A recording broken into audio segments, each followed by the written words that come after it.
Si la autoridad política de verdad gobierna en función del bien común, la autoridad política tiene que estar presente en absolutamente todo. Pero tiene que estar en absolutamente todo haciendo casi nada. No mandando, no controlando, no diciendo qué se hace y qué no se hace, no ejerciendo la fuerza coactiva, coordinando. Coordinando y poniendo los medios para que las sociedades particulares, no los individuos, puedan actuar desde sí mismos en función de sus propios fines. ¿Se dan cuenta cómo cambia por completo el modo de entender la vida en común? No se trata de decirle a alguien qué puede hacer y qué no puede hacer. No se trata de imponer un modo de vida desde arriba. Se trata de posibilitar y de coordinar, ¿sí? Porque la autoridad política no se define desde el poder. La autoridad política se define desde los fines comunes.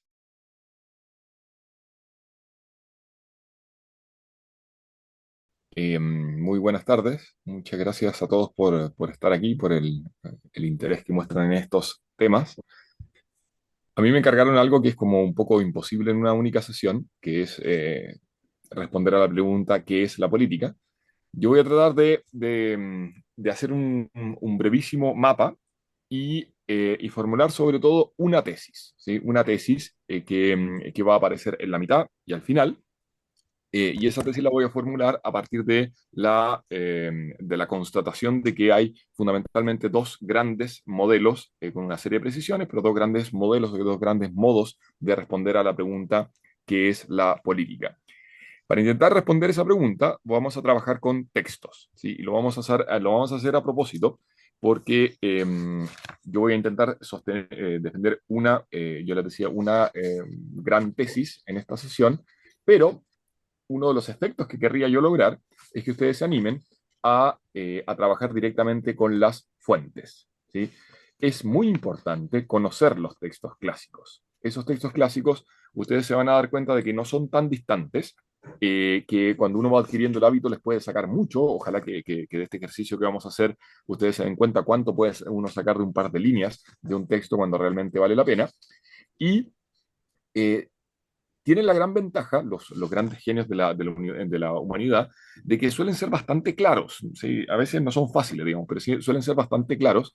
Y estos textos son clásicos precisamente porque son fundacionales y entonces las tesis principales aparecen con una enorme claridad, con mucha fuerza y uno ya en ellos puede ir más o menos barruntando, imaginándose qué es lo que va a suceder después, puede ir leyendo ya, anticipando lo que va a suceder después con esas tesis. De hecho, nosotros vamos a leer dos textos, tres quizás, de autores bastante antiguos, que no son contemporáneos nuestros, que vivieron en mundos y en realidades bastante distintas, Aristóteles y Jean-Jacques Rousseau, y que sin embargo están en la base del modo en que nosotros entendemos la política hoy.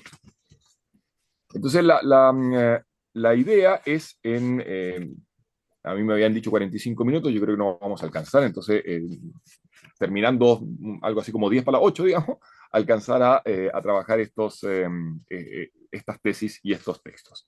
Entonces yo voy a dividir esta exposición en dos partes. En una primera, ojalá bastante breve, voy a decir un par de cosas generales. Uno podría decir en términos filosóficos nominales sobre la noción de política, de manera de que nos entendamos. O sea, hay un profundo disenso respecto de qué significa política. Hay una multiplicidad enorme de respuestas distintas, pero todas esas respuestas están hablando de lo mismo, ¿sí? Y precisamente por eso hay disenso. Y entonces la primera parte apunta fundamentalmente a eso, ¿sí? A que entendamos qué es aquello mismo de lo cual estamos hablando cuando discrepamos. Esta idea también va a aparecer a lo largo de la sesión, ojalá que aparezca en todo el curso, porque es fundamental en la vida política. Podemos disentir porque antes estamos de acuerdo, ¿sí? Platón lo decía con mucha claridad, lo diverso siempre supone lo semejante, la diversidad solamente se da entre cosas que previamente son semejantes en algún aspecto y por lo tanto solamente podemos disentir con personas con las cuales tenemos algún acuerdo de base. Con una persona con la cual no hay ningún tipo de acuerdo en absoluto, lo que está pasando no es que somos enemigos, sino que ni siquiera nos entendemos. Es la única manera de que haya auténtico disenso, ¿sí? Eh, por último, estamos de acuerdo en qué es lo que quiere decir el otro. Y esto va a ser bien importante para conceptualizar estos dos modos fundamentales de entender la política. Entonces, en esta primera parte, una idea general sobre de qué hablamos cuando hablamos de política, y en una segunda parte vamos a intentar desarrollar los núcleos centrales de ese problema introductorio en los dos modelos fundamentales que vamos a intentar plantear acá. Un modelo clásico, podríamos decir, encarnado, aunque no únicamente en él, principalmente en Aristóteles, y un modelo moderno que podríamos abordar a partir de muchos autores, simplemente porque sucedió. Vamos a hacerlo con Rousseau. ¿Ya? Esa es más o menos la idea, entonces. Vamos a lo primero. ¿Qué significa o de qué, no qué significa, de qué hablamos cuando hablamos de política? Cuando uno hace este ejercicio, en general, lo primero que tiene que hacer es fijarse en las palabras, ¿sí? Y la palabra política, ¿sí? Tiene su raíz que es una palabra griega, tiene su raíz en otra palabra griega que es polis, ¿sí? Ustedes han tenido que padecer el currículum nacional de historia y entonces probablemente el último año en que estudiaron historia griega fue algo así como séptimo básico. Es algo que urge corregir, pero bueno, más o menos recordarán que cuando uno habla de polis, le está pensando en un cierto tipo de ciudad, ¿sí? No está pensando en los estados nacionales que conocemos nosotros. Está pensando fundamentalmente en una ciudad griega que tiene una particularidad, ¿sí? Que es una ciudad autárquica, ¿sí? A ustedes normalmente se le han traducido polis como ciudad-estado, lo cual es una muy mala traducción porque la noción de estado es muy posterior. Si uno quisiera aproximarse a esto, habría que describirlo fundamentalmente como una ciudad que es autárquica, es decir, una ciudad que es relativamente autosuficiente respecto de sus propios fines y por lo tanto tiende a ser independiente. ¿Sí? Una ciudad que es una cierta comunidad que resuelve sus propios asuntos internamente y que no requiere de los demás para resolver esos asuntos internos. Esta idea, que los griegos denominaban como autarquía, los modernos, fundamentalmente a partir de Hobbes, van a describirla más bien como soberanía. ¿Sí? Es uno de los tantos conceptos políticos extremadamente controvertidos, pero para que nos hagamos una idea, digamos, sería algo semejante a lo que hoy denominaríamos una ciudad, entre comillas, soberana. La palabra más precisa es autárquica. Lo propio de esa polis, precisamente porque es una ciudad relativamente autárquica, es que aquellos que la componen en algún sentido tienen una cierta vida en común. ¿Sí? Es decir, comparten cosas. Y como comparten cosas propias de su vida, entonces tienen que resolverlas juntos. Y entonces la política significa, en primer lugar, tanto el saber como la actividad relativas a esa vida en común. Dado que vivimos juntos, tenemos que resolver una serie de problemas propios de esa vida juntos. Y para eso tenemos que sentarnos a pensar en qué consiste esa vida juntos. Si ustedes se fijan, esta es una noción bastante laxa, ¿sí? Dentro de la cual caben muchísimas maneras distintas de entender la actividad política, pero ya con lo que hemos dicho, nos damos cuenta de que es propio tanto de este saber político como de la actividad política, son indispensables porque le siguen necesariamente ciertas propiedades, ciertas realidades esenciales, y bien digo, al orden político. Por una parte, tiene que haber un gobierno. Yo puedo entender ese gobierno de muchas maneras. Yo lo puedo organizar en una multiplicidad de regímenes. Pero en toda realidad política siempre aparece la necesidad de que alguien, sea uno o muchos, gobierne, es decir, tome decisiones que sean vinculantes para todos. La modernidad ha entendido ese gobierno fundamentalmente como ejercicio del poder. Y por eso nosotros solemos entender que la vida política consiste fundamentalmente en una administración del poder público. Vamos a ver dentro de poco cómo en Aristóteles y en los clásicos esto no es necesariamente así, aunque lo incluye. Tiene que haber un gobierno, tiene que haber ley, ¿sí? Tiene que haber ciertas normas, preceptos que sean comunes y que regulen de modo general las conductas y situaciones relativamente semejantes.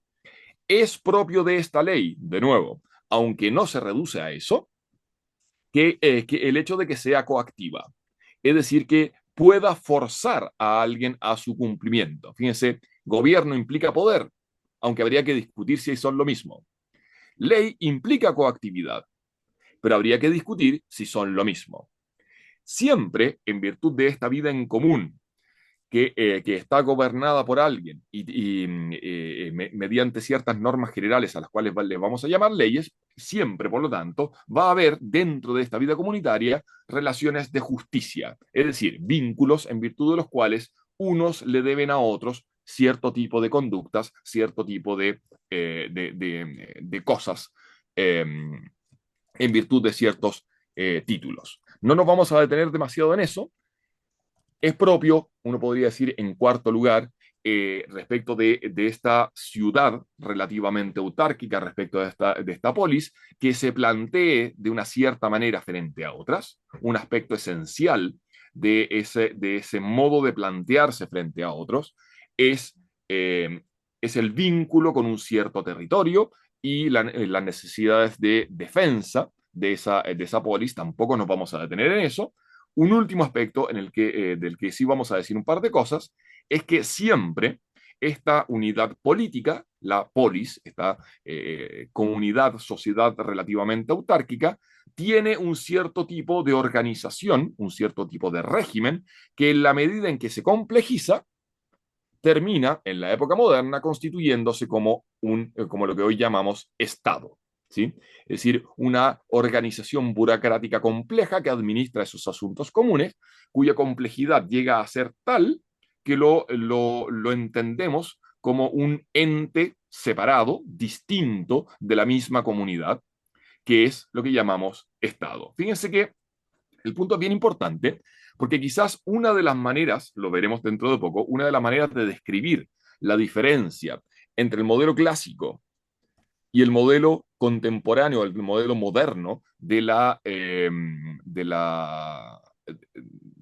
modo de comprender, perdón, la política, es precisamente la pregunta sobre si el Estado es o no es lo mismo que la sociedad y si no es lo mismo, de qué manera se relacionan.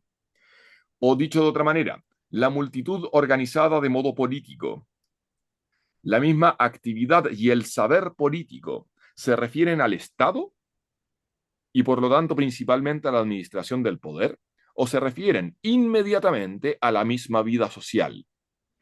¿En qué medida es necesaria y en qué medida es legítima la distinción entre sociedad y Estado? ¿Sí? Les queda, a ver, me imagino que no queda demasiado claro, digamos, pero porque estamos simplemente presentando problemas, pero ustedes se dan cuenta de que hay un mapa aquí en el que aparecen problemas, ¿sí? Polis significa vida común, esa vida común implica al menos gobierno, ley, una organización burocrática a la cual llamamos Estado, ¿sí? Bien, a partir de eso, entonces, uno podría describir dos modos, si uno quisiera, arquetípicos, dos arquetipos, dos modelos de comprensión de la vida política. Uno que vamos a llamar clásico y uno que vamos a llamar moderno. Por favor, el hecho de que sean modelos y arquetipos significa que no hay prácticamente ningún autor en que esto aparezca de modo prístino, perfecto y completo. Tampoco existe una sociedad real que haya realizado plenamente estos dos modos de comprender la vida política, pero sí sucede que son dos modos que admiten muchas concreciones particulares, pero son dos modos bastante distintos, en ciertos sentidos incluso opuestos, de entender la vida política y social. La tesis que yo voy a intentar sostener acá, que es lo que yo le anticipaba al comienzo, la tesis que voy a intentar sostener acá es que lo propio, lo propio del modelo moderno, del arquetipo moderno de comprensión de la vida política, es posible, se entiende en virtud de aquello que está incluido más bien en el primero. Es decir, a ver si lo digo en términos más sencillos, más que entenderlo como dos modos opuestos, contradictorios ¿sí? En el sentido de que donde está presente uno necesariamente está ausente el otro. Hay que entenderlo más bien con una relación de parte y todo. Es decir, todo lo que hay de razonable y verdadero en el modelo moderno de entender la vida política está de una manera mucho menos desarrollada, pero real, está presente y contenido en este modelo clásico. ¿Sí? Es decir, el arquetipo moderno y el arquetipo clásico no se relacionan entre sí como dos opuestos, sino más bien como la parte y el todo. ¿Sí? Vamos a ver si logramos argumentar esta idea. Vamos a nuestros textos.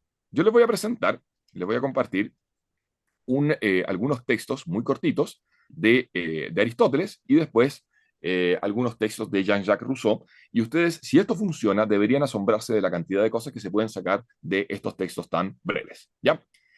Esto, si lo hago bien, debería ser absolutamente fascinante porque estos textos son preciosos. ¿Ya? Vamos con lo primero.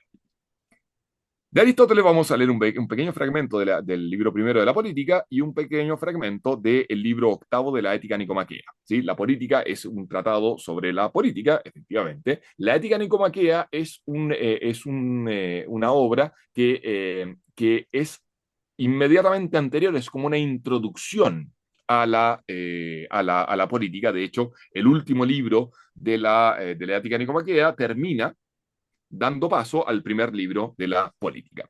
¿Y qué dice Aristóteles allí? Fíjense lo que dice este texto. La comunidad perfecta de varias aldeas es la ciudad. ¿Sí? Cuando dice comunidad perfecta, no se refiere a que sea una comunidad que no tiene defectos. Perfecto acá significa autárquico, significa autosuficiente. Es decir, es perfecta porque no necesita de otras comunidades distintas de ella para alcanzar sus propios fines. Y por lo tanto, es relativamente independiente. Autarquía. ¿Sí? La comunidad perfecta de varias aldeas es la ciudad que tiene, por así decirlo, el extremo de toda suficiencia. Fíjense, esta comunidad perfecta es una comunidad de aldeas.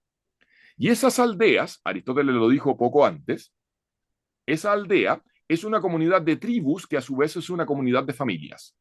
Es decir, Aristóteles describe la polis como un orden ascendente a partir de sociedades naturales, de sociedades anteriores que son más naturales, de manera tal que Aristóteles está pensando la polis no al modo moderno, como una comunidad de individuos que son sujetos de derechos, sino que está pensando la polis fundamentalmente como una sociedad de sociedades. Fíjense, ustedes van a tener una sesión más adelante sobre ciertos principios políticos y van a hablar sobre el principio de subsidiariedad. Para entender subsidiariedad esto es esencial. La sociedad, por favor, no está constituida en primer lugar en este esquema por individuos. De hecho, el individuo aislado prácticamente no existe.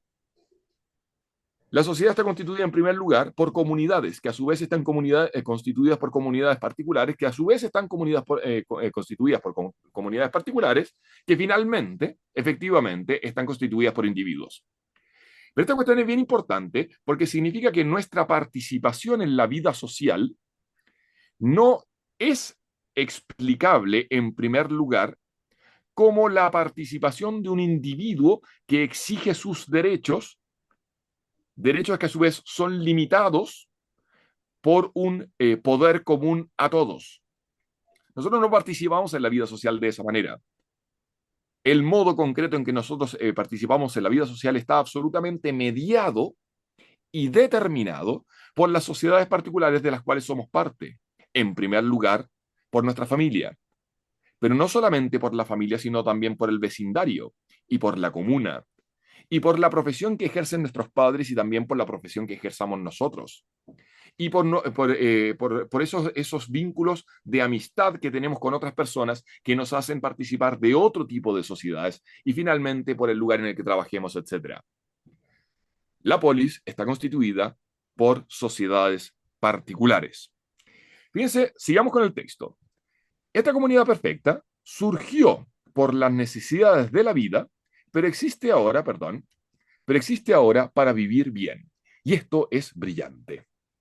Lo que está diciendo Aristóteles acá es que efectivamente las sociedades comienzan a existir porque cada uno de nosotros, o cada familia, digamos, no es suficiente para suplir sus propias necesidades y por lo tanto necesitamos recurrir a otros. Esta es la explicación de Locke.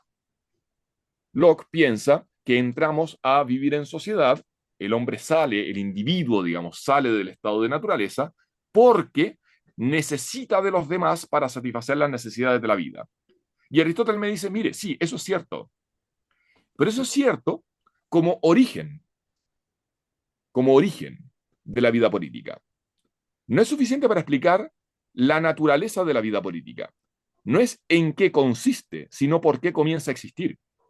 De hecho, Aristóteles dice, si yo redujera la vida social, la vida política, simplemente a la satisfacción de las necesidades de la vida, esto sería una sociedad de cerdos, de chanchos, que solamente están preocupados de comer, dormir y para volver a comer y volver a dormir. Perdón, el que lo dice esto no es Aristóteles, es Platón. Lo dice en la República. Aristóteles en el libro tercero de la política critica esta visión meramente transaccional e instrumental de la vida social. No porque sea falsa, por favor, sino porque se queda chica. Porque no es cierto que nos relacionamos con nuestro prójimo simplemente para satisfacer las necesidades de la vida. Por eso entramos a vivir en sociedad. Pero una vez que ya vivimos en sociedad, esa comunidad existe para vivir bien. El fin de la vida política para Aristóteles es el vivir bien, la vida virtuosa.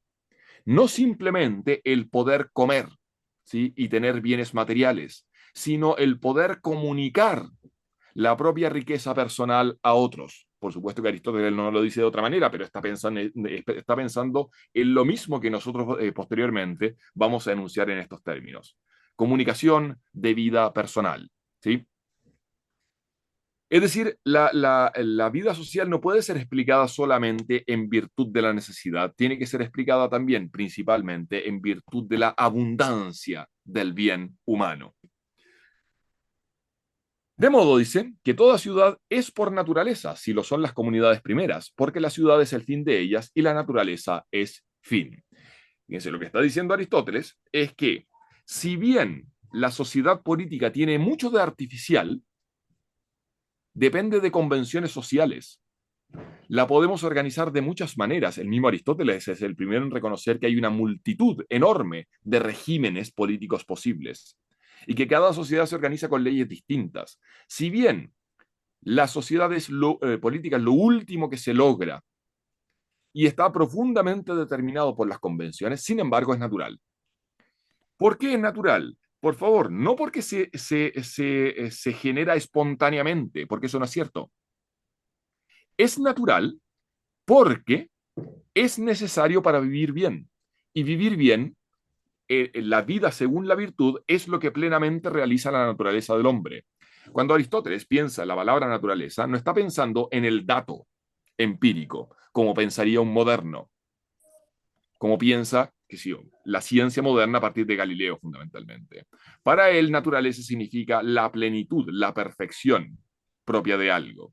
Claro, para vivir bien, para alcanzar los bienes superiores de la vida humana, alcanzar el conocimiento de la ciencia, la contemplación del arte, para poder realizarnos mediante la amistad, para poder desarrollar la tecnología, por favor, para poder contribuir al bien de los demás, para todo eso necesitamos vivir en una ciudad, en una comunidad política, porque si no sería imposible, porque la vida en una aldea o en una tribu es extremadamente precaria. ¿Sí? En efecto, dice, llamamos naturaleza de cada cosa a lo que cada una es, una vez acabada su generación. Definimos las cosas por su plenitud, no por el dato primario, no por lo espontáneo, sino por su plenitud. Ya hablemos del hombre, del caballo, de la casa. Además, aquello por lo cual existe algo y el fin son lo mejor, y la suficiencia es un fin y es lo mejor. Por eso entonces, es manifiesto que la ciudad es una de las cosas naturales y que el hombre es, por naturaleza, un animal político. A ver, que el hombre sea por naturaleza un animal político no significa que todo hombre necesariamente vive en sociedad. Significa que el fin del hombre es político y que por lo tanto un hombre podría sobrevivir fuera de la sociedad política, pero no podría vivir de modo humano. Y por eso dice poco más adelante que aquel que no vive en una ciudad o es un hombre, perdón, o es una bestia o es un dios, o vive al modo de un animal, o es un dios y está por sobre las necesidades humanas porque no requiere de los otros para alcanzar su perfección propia. No es humano vivir fuera de la polis. Avancemos un poquito más a lo que sigue después, porque es esencial para lo que queremos concluir. Dice lo siguiente, va a explicar por qué el hombre es político. Y dice, la razón por la cual el hombre es más que la abeja o cualquier animal gregario, un animal político, es evidente. Y uno podría decir, claro, en la lógica de Locke, en la lógica moderna, porque necesitamos de los otros para vivir. Sí, pero no es esa la razón que da Aristóteles. Somos políticos no porque necesitamos de los otros, sino porque el hombre es el único animal que tiene palabra, por la voz, por la palabra, por la razón. La voz, de hecho, es signo del dolor y del placer y por eso lo tienen también los animales, pues su naturaleza llega hasta tener sensación de dolor y de placer y significársela unos a otros. El animal le dice a los otros lo que le pasa y por lo tanto le dice también a los demás lo que necesita. Nosotros, en cambio, por la palabra manifestamos lo conveniente y lo dañoso, lo justo y lo injusto. Es decir, no solamente eso que yo quiero, sino lo que es bueno al margen de si yo lo quiero o no. Fíjense, Aristóteles no lo desarrolla acá, pero lo deja servido para que otros autores lo desarrollen después. Por la palabra, por la palabra, nosotros no solamente comunicamos nociones universales. Por la palabra, nosotros comunicamos fundamentalmente nuestra propia vida personal. ¿Se han dado cuenta que cuando ustedes se juntan con sus amigos, se juntan a conversar? Y cuando se juntan con sus amigos a conversar, no tienen ni idea de qué van a hablar. El uso más relevante de la palabra no es resolver problemas. Por favor, la palabra también sirve para resolver problemas, pero una conversación en que apuntamos a resolver problemas es súper breve. El uso adecuado de la palabra, el uso valioso de la palabra, es este que estamos haciendo ahora, comunicarnos cosas verdaderas, simplemente por eso, por conocerlas. El uso adecuado de la palabra es conversar con el amigo, para, hablando de cualquier cosa, contarle cómo estoy. ¿Se dan cuenta de la diferencia, no? El fundamento de la vida política es poner nuestra vida en común, es compartir la vida. De manera que, si nos tomamos en serio esto, el vínculo político fundamental no es la justicia. No es la justicia. La justicia regula las relaciones entre personas que se dan recíprocamente simplemente lo que se deben. Pero más allá de eso, de lo que se deben, no tienen ningún tipo de vínculo. La justicia, podríamos decirlo así, explica cómo debemos tratarnos cuando vivimos juntos para poder seguir viviendo juntos.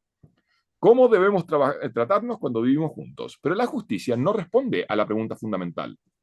¿Por qué vivimos juntos? ¿Y por qué vivimos juntos? Porque tenemos los mismos bienes.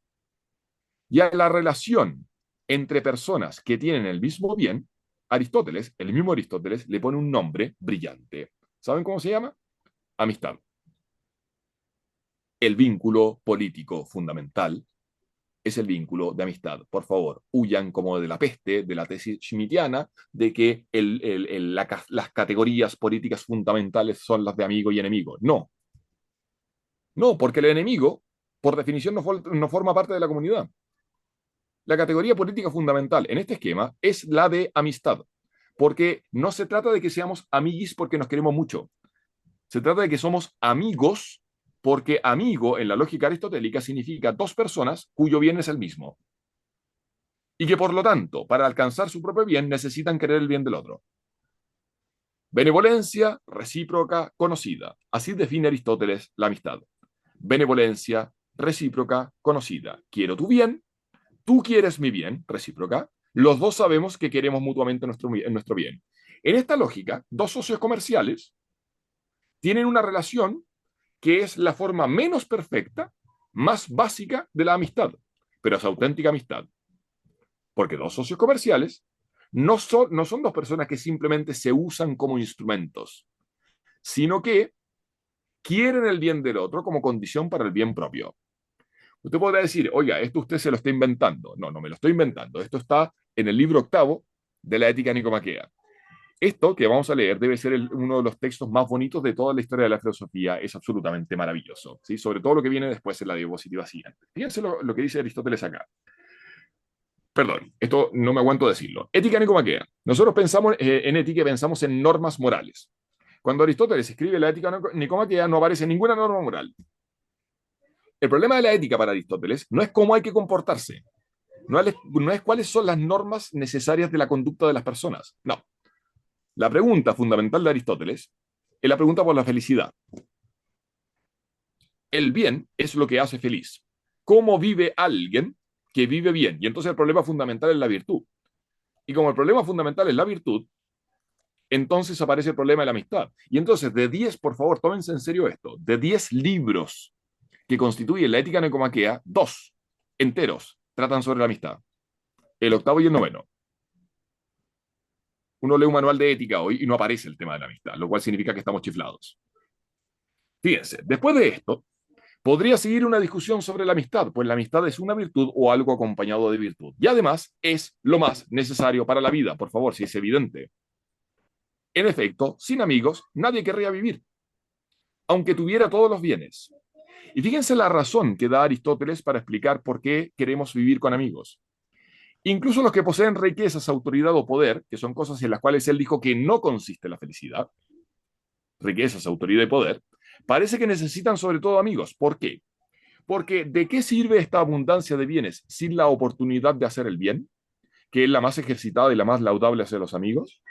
Por favor, necesitamos a los amigos, no porque nos ayudan, también nos ayudan, pero necesitamos a los amigos para ayudarlos nosotros, para hacer el bien. La vida social se explica, en primer lugar, por nuestra radical necesidad de dar, no por nuestra necesidad de satisfacer nuestras carencias de alimentación, de vestido, que también. Pero eso es lo básico, eso es lo primero. La sociedad política en este esquema no es una sociedad comercial constituida para satisfacer las necesidades de la vida. No es vida, libertad y bienes en lógica de Locke. No, también es eso, porque eso posibilita lo realmente importante, la comunicación de la vida personal, el vivir juntos, el alcanzar los bienes gozosos de la vida. Pierdan el pudor a entender que es más valioso un asado con los amigos que un trabajo realizado exclusivamente para ganar plata y llevar el pan a la casa. Porque yo necesito llevar el pan a la casa para poder hacer un asado con los amigos. Por supuesto que todo se va a unir si es que resulta que mi trabajo yo lo entiendo como servicio y entonces lo hago para dar de mí. ¿Sí? Pero se dan cuenta cómo el problema no es que sea falso, sino que es insuficiente.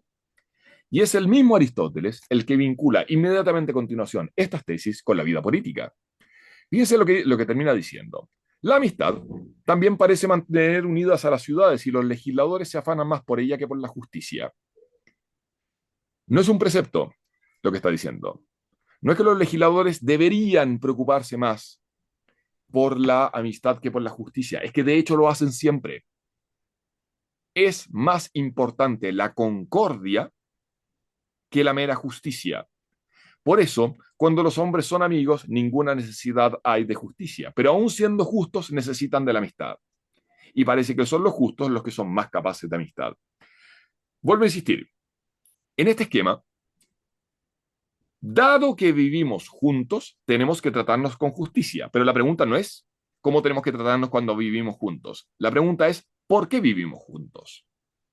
Locke, Hobbes, Rousseau, el mismo Rawls, me dirían, vivimos juntos porque nos necesitamos recíprocamente en el orden de la supervivencia.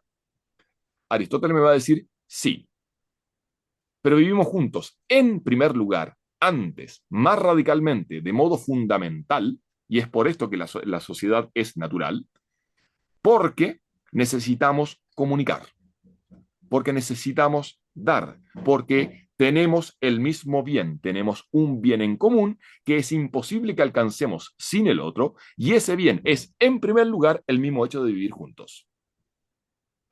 El mismo hecho de vivir juntos. Si el otro es un instrumento para alcanzar mis propios fines, el día en que yo deje de necesitarlo, lo desecho. Si el otro es un amigo en la versión mínima, que es el ser un socio, es decir, miembro de la misma sociedad, yo no puedo estar bien si el otro no está bien.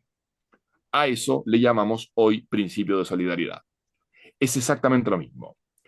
Fíjense cómo cambiamos de planeta cuando empezamos a leer a Jean-Jacques Rousseau. ¿Sí? Capítulo 1 del libro primero. Este es el problema que intenta resolver Rousseau en el contrato social. Fíjense cómo cambian las premisas por completo. El punto de partida ya no es el fin. El punto de partida es el individuo y sus propios intereses. Y entonces dice, el hombre ha nacido libre y en todas partes se halla entre cadenas. Alguno cree que es señor de los demás, sin dejar por eso de ser igualmente esclavo. Porque incluso, esto Hegel lo va a desarrollar mucho después, en la dialéctica del amo y el esclavo, lo que está diciendo Rousseau es que incluso el que es amo es esclavo de sus esclavos. Porque el día en que sus esclavos dejen de proveerle lo que él necesita, va a quedar completamente desnudo y carente de todo lo que necesita. Incluso el que es señor es siervo del siervo. ¿Cómo ha tenido efecto este cambio? ¿Cómo llegó a ser que todos estamos encadenados? Lo ignoro. ¿Cómo podemos legitimar este cambio? Me parece que podré resolver esta cuestión. Fíjense, el objetivo de Rousseau no es explicar la vida en común. El objetivo de Rousseau es que el hombre vuelva a ser libre. Y para él ser libre significa poder hacer lo que se me da la gana. De hecho, Rousseau tiene una concepción bastante sobria de la libertad, porque dice que como evidentemente somos limitados y no podemos hacer todo lo que se nos da la gana, tenemos que limitar nuestros deseos para que nuestras ganas sean pocas y así podamos siempre. Pero lo que está clarísimo, y esto lo repite Rousseau a lo largo de toda su obra, lo que está clarísimo es que no hay nada peor en la vida que estar sometido a la voluntad de otro. Eso es lo peor. Pero claro, nosotros dijimos al comienzo que la vida política exige gobierno y exige leyes. Y el gobierno no soy yo. Y las leyes no las elegí yo. Y entonces parece que vivir en sociedad es parte de aquello que es lo peor que me puede pasar en la vida, que es estar sometido a la voluntad de otro. ¿Se dan cuenta el problema, no? Y entonces yo tengo que lograr explicar la vida social sin embargo, yo esté sometido a la voluntad de otro. Porque no hay nada peor en la vida que estar sometido a la voluntad de otro. Oigan, ¿a ustedes les molesta estar sometidos a la voluntad de su cónyuge si estuvieran casados, de su amigo? ¿No es eso lo que uno hace con su amigo? Hacer lo que quiere el amigo, lo que necesita el amigo. Y yo percibo eso como un límite. ¿Se dan cuenta la diferencia, no? Es completamente distinto, es otro planeta. ¿Cómo intenta resolver entonces Rousseau este problema? Fíjense, Rousseau es un genio para enunciar con claridad el problema. Dice lo siguiente: el problema de la filosofía política es encontrar una forma de asociación capaz de defender y proteger con toda la fuerza común la persona y los bienes de cada uno de los asociados, de modo que cada uno de estos, y esta es la frase fundamental, de modo que cada uno de ellos, uniéndose a todos, solo se obedezca a sí mismo y quede tan libre como antes. Tengo que lograr encontrar una forma de asociación en que, si bien vivo junto con otros, sigo haciendo lo que a mí se me da la gana. Lo que a mí se me da la gana. Y nada más. Y esto es lo que él pretende resolver con el contrato social. El contrato social rusoniano es distinto del de Hobbes, es distinto del de Locke. El contrato social de Hobbes y de Locke es una renuncia. Yo renuncio a aquello que en principio tenía derecho e instituyo un soberano porque es el precio que tengo que pagar para salvar la vida, para salvar mi propiedad. ¿Sí? La vida en Hobbes, la propiedad en Locke. Rousseau es muchísimo más brillante. Y entonces aparece con mucha mayor claridad el mismo problema que está operando en Hobbes y en Locke. Acá de lo que se trata es de que el individuo siga siendo plenamente libre, siga conservando la totalidad de sus derechos. ¿Cómo logra eso? Lo logra mediante un mecanismo extremadamente sofisticado, muy extraño, y que sin embargo está en la base de nuestra democracia liberal contemporánea, que es básicamente esto: la enajenación total de cada asociado con todos sus derechos hecha a favor de lo común. Porque dándose cada uno en todas sus partes, la condición es la misma para todos. Y siendo la condición igual para todos, nadie tiene interés en hacerla onerosa a los demás.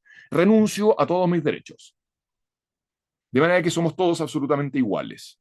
Renuncio a mi identidad personal. Porque en el fondo, el contrato social que propone Rousseau no es un contrato con el otro, sino que es un contrato interior conmigo mismo. Yo pacto conmigo dejar de considerarme a mí mismo como un individuo con sus propios intereses y comenzar a considerarme a mí mismo como un ciudadano, cuyo bien ya no es sino el interés general. Esto es lo mismo que propone Rawls después, de un modo quizá un poquito más sofisticado, pero en Rousseau es brillante. Fíjense, acá se trata de que yo ya no tengo voluntad propia. Entonces, cuando yo voto en asamblea, según Rousseau, lo que yo tengo que votar no es lo que yo quiero. Lo que yo tengo que hacer es pensar qué quiero yo solamente como ciudadano, sin dejar que mi interés particular contamine ese voto. Y por eso entonces, cuando el voto en asamblea manifieste la voluntad general, yo voy a poder reconocer en esa voluntad general lo que yo quiero. Y si perdí es porque me equivoqué. Porque yo pensaba que lo que queríamos todos era esto, que era lo que quería yo de modo particular, y en verdad lo que queríamos todos era esto otro, distinto de lo que quería yo como individuo particular. ¿Se dan cuenta, no? Y entonces la voluntad general, la ley, es mi voluntad. Y entonces cuando obedezco la ley, me obedezco a mí mismo. Y entonces, como dice en un fragmento que yo no puse acá, aquel que reniega de la ley, que es producto de la voluntad general, tiene que ser forzado a ser libre. Tiene que ser forzado a ser libre. Tiene que ser obligado a cumplir la ley, porque la ley es su voluntad. ¿Se dan cuenta cómo esta lógica, con un montón de diferencias, ¿sí?, pero muy semejante a lo que nosotros vivimos hace muy poquito en la discusión constitucional? ¿Cuál es el centro de la discusión constitucional? Garantizar derechos y limitar el poder. Garantizar derechos individuales, limitar el poder, ¿sí?, que es la condición de posibilidad para que los derechos individuales se hagan compatibles entre sí. Y entonces nosotros tendemos a entender, ¿sí?, la sociedad política fundamentalmente como un mero artificio, ¿sí?, como una especie de dispositivo creado para hacer compatibles las libertades individuales. Y esto es mucho más Kant que Rousseau, pero la lógica es la misma. Y entonces el otro o es una oportunidad para mi beneficio o es un obstáculo, que es el modo en que el mismo Rousseau describe el estado de naturaleza. El otro o es un medio o es un obstáculo. Si es un medio lo uso, si es un obstáculo lo remuevo. Y la política, en esta lógica entonces, se transforma fundamentalmente en una técnica de administración del poder. El problema político no es el problema de los fines comunes. El problema es el del ejercicio del poder. Claro, si yo, individuo en estado de naturaleza, puedo hacer lo que se me da la gana, pero resulta que mi vida o mis bienes o mi propia libertad está en riesgo, entonces lo que tengo que hacer es instituir a un soberano. Rousseau hace un esfuerzo gigantesco para que ese soberano sea yo mismo. No le va muy bien, ¿ya? Pero fíjense cómo el problema ahora no es de autarquía respecto de los fines comunes. El problema ahora es de soberanía. El soberano se define por el poder, igual que el Estado. ¿Qué es soberano? Soberano, soberano es aquel que no tiene más fuerza que la de su propia espada y que no reconoce ninguna instancia superior a él. Eso es Baudin. Soberano, en una definición, y esta sí la pueden usar, tienen permiso, en una definición genial de Schmitt, soberano es aquel que decide sobre el estado de excepción. Oiga, Decidir sobre el estado de excepción significa decidir si a todos los miembros de la sociedad se les suspenden sus derechos, lo cual significa afirmar que usted, miembro de esta comunidad, tiene derechos porque el Estado se los concede. Y como el Estado se los concede, en el momento en que el Estado decida, usted los deja de tener. Y entonces, ¿cuál es la propiedad fundamental del aparato burocrático al cual llamamos Estado? El monopolio de la fuerza. ¿Le suena conocido, no? Se dan cuenta cómo el punto de partida, no la comunidad, no la sociedad de sociedades, sino el individuo, altera por completo nuestra concepción de la política?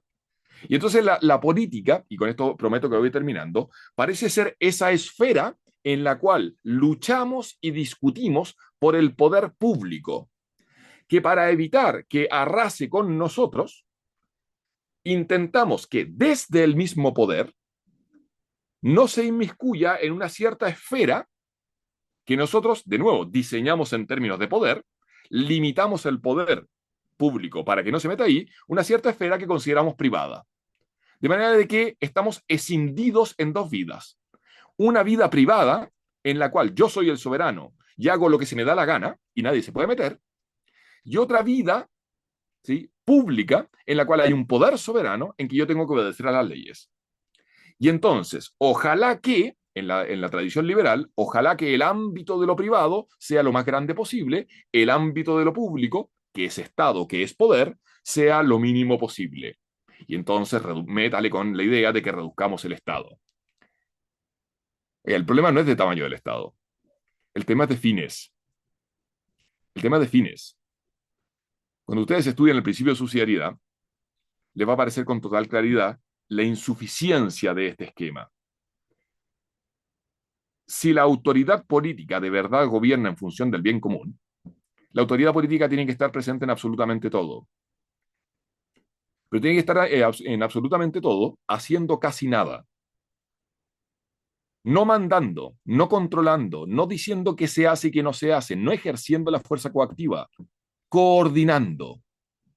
Coordinando y poniendo los medios para que las sociedades particulares, no los individuos, puedan actuar desde sí mismos en función de sus propios fines.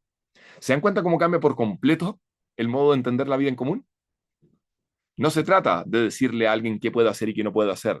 No se trata de imponer un modo de vida desde arriba. Se trata de posibilitar y de coordinar, ¿sí? Porque la autoridad política no se define desde el poder. La autoridad política se define desde los fines comunes. Cierro. Fíjense, se dan cuenta cómo en la concepción clásica de la política, lo esencial de la vida política es que consiste en una gestión, en una administración y un conocimiento de la vida en común, en orden, en orden a la virtud, en orden a la virtud, en la cual todos estamos llamados a participar. Y entonces, elementos esenciales de esta concepción de la vida política: vida en común, virtud como fin, deliberación común. No aparece el poder por ningún lado. No aparece el poder por ningún lado. Si ustedes van a estudiar política en cualquier escuela contemporánea, lo primero que les van a decir es que la política es un arte de gestión, de administración del poder. Témanle al poder, ¿sí? Poder vacío significa arbitrariedad, ¿sí? Poder vacío significa mera arbitrariedad. No es una libertad arbitraria lo que estamos llamados a proteger. Y la autoridad política no puede definirse por el mero ejercicio de un poder desnudo, porque el poder es incapaz de limitarse a sí mismo. Y por eso, toda realidad que yo defina desde el poder tiende siempre a hipertrofiarse, a ganar cada vez más ámbitos y a controlar cada vez más cosas. Ya, me pasé, eh, pero creo que no podía decirlo más breve para alcanzar a cerrar el argumento. Ojalá que más o menos se haya entendido. Creo que lo esencial acá era entusiasmarlos con la lectura de estos textos clásicos, ¿ya? Lean los clásicos, lean a Rousseau y espántense, lean a Hobbes y cáiganse de espalda, lean a Locke y vean en qué medida reduce la vida social a los meros intercambios comerciales. Y después lean a los clásicos.